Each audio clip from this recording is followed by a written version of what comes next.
আব্বু এবং আম্মু তারা বড়ই ভাগ্যবান, যাদের বুকের মানিক হলো হাফেজ কুরআন।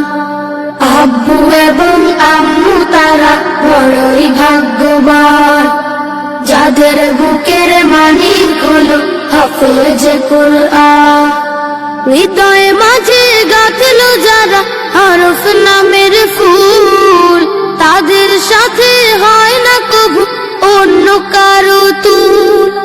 হৃদয়ে মাঝে গাঁথলো যারা হরফ নামের ফুল, তাদের সাথে হয় না কবু অন্য কারো তুল।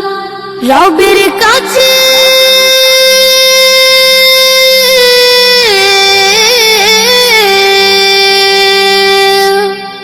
রবের কাছেও পাবে তারা সেরা প্রতিদান, যাদের বুকের মানিক হলো হাফেজ কুরআন, হাফেজ কুরআন, হাফেজ কুরআন।